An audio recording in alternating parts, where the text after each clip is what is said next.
जादुई घोड़ा। इलिद्रू मोर के पुरसुकून गांव में, जहां चारों तरफ सरसब्ज जंगलात थे, एक बहादुर लड़की आमना अपने दादा के साथ रहती थी। आमना अपनी जुस्तजू भरी तबीयत और बेखूफी की वजह से जानी जाती थी। वो अक्सर गांव की हुदूद से बाहर जंगलात में घूमती और वहां की पुरस्रार चीज़ों को दरियाफ्त करती। एक दिन सुबह के वक्त वो जड़ी बूटियां इकट्ठी करते हुए एक झील के पास पहुंची जो जंगल के बीचों बीच थी। झील के किनारे एक शानदार घोड़ा खड़ा था।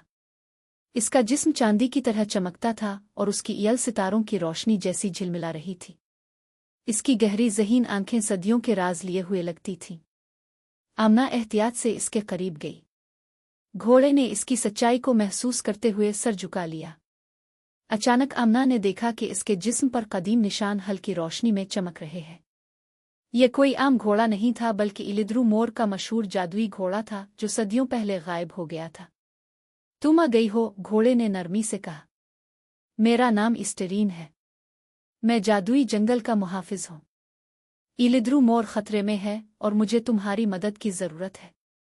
घोड़े ने बताया कि एक शैतानी जादूगर मालग्रीन जंगल की जादुई ताकत को काबू करना चाहता है ताकि दुनिया को हमेशा के लिए अंधेरे में धकेल सके। आमना को एक कदीम जवाहर नीलम का तावीज़ गूंजने वाली गारों उसे लाना था, जो एक मुश्किल मुहिम थी। इस्टरीन की पुश्त पर सवार होकर आमना हुआ की तरह जंगल के पार गई। वो गारों तक पहुंचे जहां कई आजमाइशें उनकी मुंतजिर थीं। पहली आजमाइश एक भूल बिलियन थी, जहां साए मुसलसल बदल रहे थे। इस्टरीन के चमकते हुए निशानों ने उन्हें रास्ता दिखाया। दूसरी आजमाइश एक पहेली थी जो गैबी आवाज़ों ने कही। आमना की जहानत ने इसे फौरन हल कर लिया। तीसरी और सबसे खौफनाक आजमाइश एक खाई थी जिसकी हिफाजत एक आग उगलने वाले अजदहे कर रहा था।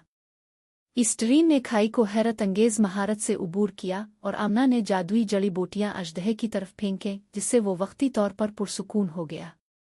गार के दिल में नीलम का तावीज़ एक हल्की नीली रोशनी में चमक रहा था। जब आमना ने इसे उठाया तो गार लरज़ उठा और एक ज़बरदस्त तवानाई फिज़ा में फैल गई। वो इस्टरीन के साथ वापस जादुई जंगल पहुंची जहां मालग्रीन उनका इंतजार कर रहा था। एक सख्त जंग छिड़ गई। मालग्रीन ने काले जादू के हमले किए, लेकिन तावीज़ की रोशनी और इस्टरीन की जादुई ताकत ने उन हमलों को नाकाम बना दिया। आमना ने तावीज़ को जंगल के कदीम दरख्त के मरकज़ में फेंक दिया, जहां वो दरख्त का हिस्सा बनकर हमेशा के लिए महफूज हो गया। मालग्रीन शिकस्त खाकर अंधेरे में गायब हो गया और इलिद्रू मोर में सुकून वापस आ गया। इस्टरीन ने आमना को झक कर सलाम किया और कहा, तुमने साबित किया कि तुम बहादुर और नेक दिल हो। अब तुम जादुई जंगल की मुहाफिज हो। फिर इस्टरीन आसमान की तरफ दौड़ा और सितारों में गायब हो गया, आमना को एक यादगार मुहिम और एक अजीम जिम्मेदारी के साथ छोड़कर।